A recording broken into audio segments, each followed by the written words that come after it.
What does the European payments landscape look like at the moment? It's relatively stable in certain markets, and a lot of that is because there are cultural preferences which are pretty ingrained into certain markets, so it's going to be pretty difficult to dislodge.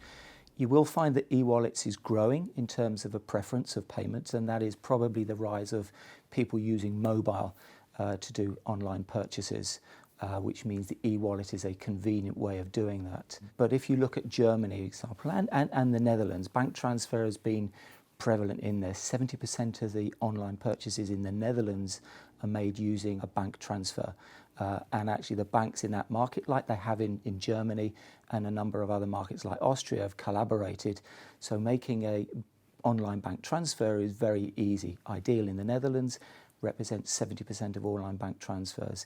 You have Giropay, Sofort, Trustly in Germany, and bank transfer represents almost half of the transactions in that market, and the same for Austria. However, then you look on the other side in the UK, bank transfer represents a very small proportion, whereas e-wallets and card-based payments represent 80-90% of all the transactions.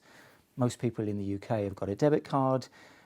There's contactless in all of the cards. The point-of-sale terminals are able to accept that technology, so the convenience is there and it's difficult to dislodge that.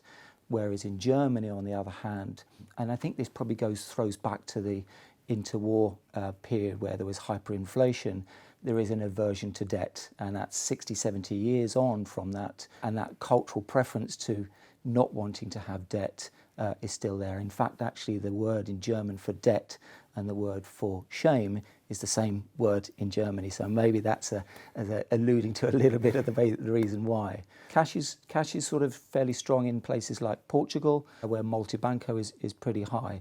So I think you can probably cut it down into three areas in terms of the reason why there are differences. You'll have certainly cultural preferences like Germany, like the Netherlands.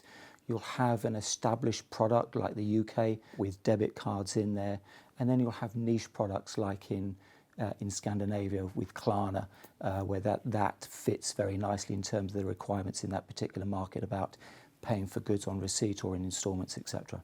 What sort of role do you think population size plays? Because a country like Denmark or Sweden has a relatively low population compared to, say, the UK or Germany, so it's relatively straightforward to move to a completely digital payment ecosystem. What sort of aspect does the sheer size of the population play into this? I don't think it necessarily does. I mean, if you look further afield, you look at China. Obviously, mobile surpassed that. No one has said banking has to be the de facto in there. It's just the preferences of the consumers. So, irrespective of the size of the population, I think the preferences and the culture determines where that particular market goes. If you have a look at the countries that's growing fastest in Europe, that's Portugal, and that's a relatively small country in terms of size of population compared to, like you say, Germany and the UK. So I think it's really down to cultural preferences more than anything else in terms of the size of the population.